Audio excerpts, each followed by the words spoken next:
کیا آپ جانتے ہیں کہ نیو ایئر کا آغاز کیسے ہوا، اس کو رائج کرنے کے مقاصد کیا ہیں اور نیو ایئر کا اسلامی نقطہ نظر کیا ہے؟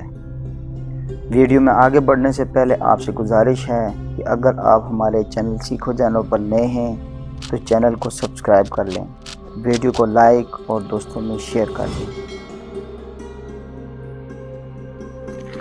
نیو ایئر نئے سال کے آغاز کا تہوار جو کہ انگریزی کیلنڈر کے مطابق 1 جنوری کو منایا جاتا ہے۔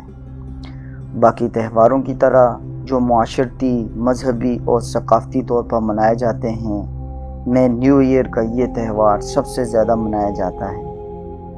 نیو ایئر کا یہ تہوار قدیم زمانے میں بیبلونیا، جدید عراق میں لگ بھگ 2000 قبل مسیح میں شروع ہوا تھا۔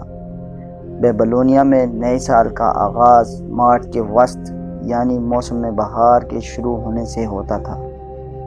اس طرح مختلف تہذیبوں میں بہار کے شروع میں یہ تہوار منایا جاتا تھا، مگر وقت گزرنے کے ساتھ ساتھ اور منظم دنوں کے انگریزی نظام یعنی انگریزی کیلنڈر کے ذریعے رومن کیتھولک چرچ نے 1582 عیسوی میں 1 جنوری کو نئے سال کے آغاز کے دن کے طور پر مان لیا، اور آہستہ آہستہ باقی یورپی ملک جن میں Scotland, Germany, Denmark, England اور رشیا شامل تھے نے بھی 1 جنوری کو نئے سال کے آغاز کے دن کے طور پر مان لیا۔ اس طرح ایک تہوار جس کو قدیم تہذیبوں نے فصل کے پکنے یا موسم بہار کے آغاز کے خوشی کے طور پر شروع کیا تھا، وقت کے ساتھ ساتھ اپنی شکل بدلتے بدلتے ایک بین الثقافتی یا ملٹی کلچرل تہوار بن گیا۔ یہ تہوار جو قدیم زمانے میں دن میں منایا جاتا تھا، اب جدید دنیا میں رات کو منایا جانے لگا۔ یہ تہوار جو قدیم زمانے میں دیوتاؤں اور موسموں کے ساتھ منسلک تھا، اب جدید دور میں عیاشی اور فحاشی کا ایک تہوار بن گیا۔ اقوام عالم میں نیو ایئر کو منانے کو رائج کرنے کے 2 اہم مقاصد ہیں۔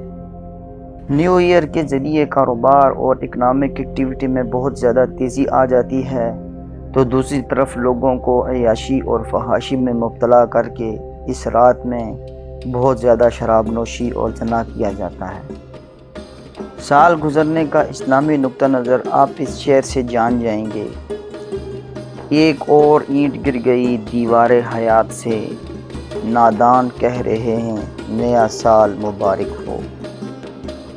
تو دوسری طرف اقوام عالم سال کا آغاز ہی فحاشی اور عیاشی سے کر رہے ہیں۔